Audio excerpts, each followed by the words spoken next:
think one of the things that I've learnt over the last probably 6 years is that yes, you can learn a lot from books, and I would hope that people would read mine, but I spend a lot of my time observing just people and society and social media, and like a novelist would, I suppose, observing human behavior, observing just quirkiness, strange different uses of imagery and language and different things where you think, oh, hang on a minute, that's different. And why is that? So it's not just that it's observing differences, but also questioning why. So whether you think about Gen Z women and how they've upended fashion in many respects, you look at the way in which Gen Z women are not wearing high heels in the same way and to the same degree as previous women. Why is that? Is it a combination of a more gender neutral approach to understanding of femalehood, part of the Me Too movement and the sort of third wave of feminism? Is it part of just the development in music and fashion? Is it also a reflection of the pandemic and the fact that we're working from home? So there's that boundary between work and play and work uniform and non-work uniform breaking down. Now, that's just, I'm just riffing here, but the broader point is that I spend a lot of my time not necessarily looking in books, but looking at the world around me. And I'm fortunate to be working in a time where I don't just have to observe people on my streets near my home in South London, but because we're online, I can observe the world. And one of the things that I deliberately do is keep my sources of information and my connections very broad, and are forever looking and trying to find new sources, new conversations, new representations of something bigger. So it's observing and then going, what's happened with that?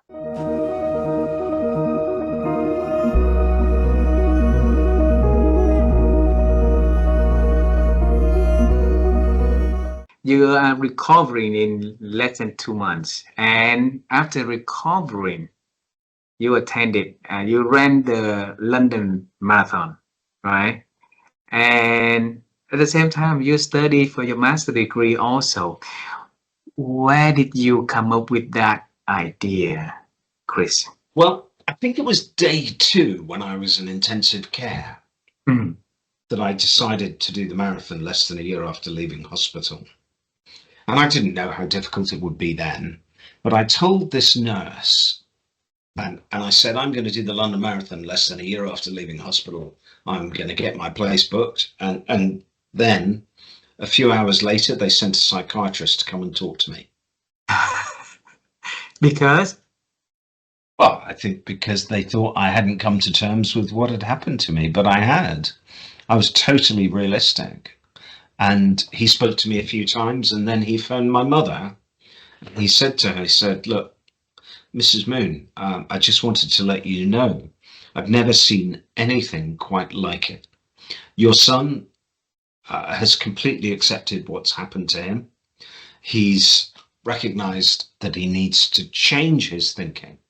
And I wanted to let you know that he is as sane as I am. At which point my mother said, if my son is as sane as a psychiatrist, I'm extremely worried. Oh, why? Well, I think she thinks that all psychiatrists are a bit strange. Well, so what did you do for that 1 year, less than a year, to do to make yourself be capable and able to do that? Yeah, well, the big thing was to get the artificial leg. That was the biggest challenge, getting an artificial leg to be able to run on. And I did get one. I only had 3 weeks in which I could do distance training, but yeah, I got round. Wow. Wow. And then after that, not only the London Marathon, you took on the ultra marathon, also the first empathy ultra marathon racer, also, right? Okay, so it Yes, it took to was. another level of the test of physical endurance for you. Why did you decide to go into that next level? Because life is about making the best of it. And maybe the question we should ask is not who we are, but what could we be and what should we be? And I think you've got to squeeze all the juice out of life. So for me, that was what it was about. It was about making the best of life. Hmm. And moving on to speaking and and helping people to be inspiring. How did that happen along the way?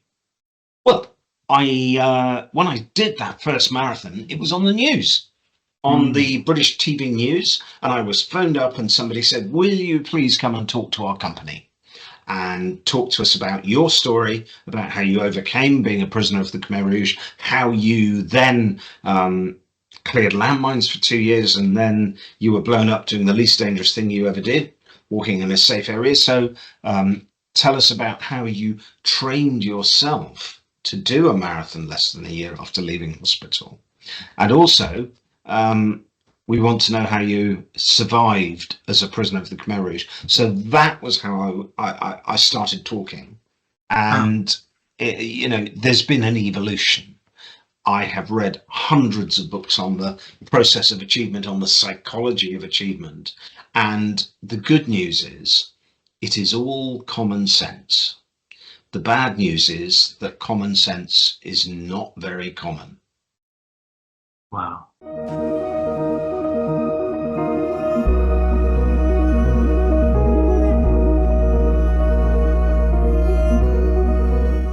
Mitchell, in this conversation, you mentioned a golden word that we love to hear many, many times in here is the word I think. All right. And my wife and I, we form a company called Rewire Thinking Lab because we want to help people to improve their ability to think. And through conversation like this is the best way for us to help people to expand their thinking simply by listening to the experts sharing how they've been expand their ability to think. So Mitchell, how have you been growing your ability to think over the years? I in general am having somewhere between 2,000 to 2,500 meetings every year. Every meeting is an opportunity for me to grow and think. Every meeting is an opportunity for me to learn. And I talked about being likable. Likable is two things. There are two values associated with being likable. One is, I call it spreading cred dust, sharing the ideas, thoughts, and actions of others. The second is showing respect, coming early, coming prepared, coming with your heart.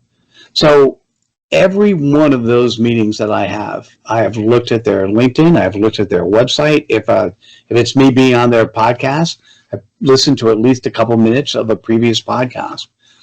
And I'm coming in with a pre-understanding of who I think that person is. And what's fascinating, if I do that, then I could sit back and listen. And as I'm sitting back and listening, they may say something that adds value to something I'm already thinking about. Normally, that's the way, whether you call it God-given gift or if you think about serendipity, there's always an opportunity when you're thinking about something for somebody else to say something that just, oh yeah, I see it. The 1 + 1 = 11, right? I see that because I'm listening for it. I'm not thinking about what do I need to say next. I'm thinking about what the person is saying. And many times when something like that's happened and it's been really big, I will say it out loud and I'll say, hey, that was amazing. That's not the way I thought about this topic. Do you mind if I quote you going forward? Do you mind if I spread your cred dust going forward? And as I did earlier in the conversation with Raji Sethi, I've spread his cred dust a couple hundred times. I don't know.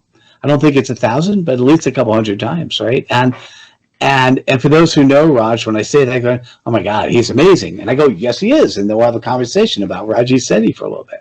And so I think the best way to go about showing up that way is showing up with the intent, knowing before you go into a meeting, knowing what you want to get out of the meeting. Mm-hmm. And when somebody asks, what do you want to get out of the meeting? A lot of times my response is, well, just good old fashioned networking. I want to know a little bit about you. If it makes sense, I'll be happy to tell you a little bit about me. And what I'm looking for is there any synergy in any way? And I actually had somebody today go, yeah, unless I have a specific reason for a meeting, I don't meet with people. And I'm like, that's interesting. Best of luck with everything you do in life. I didn't say this. I can't change your opinion. So I just disconnected from it because that's not my job, right? It's my job. The way I see job, and to me, work equals fun. So I play all the time. So my role is if somebody is ready, they'll come. And whether or not I am the teacher, the master, or the student, I want to prepare myself for that scenario as many times. And typically I'm meeting with somewhere between 8 to 12 people every Tuesday, Wednesday, Thursday. I do client work on Mondays and Fridays. And so newer people are Tuesday, Wednesday, and Thursdays. And I always come prepared. I come prepared for the favorite word I like to say. I come prepared for magic.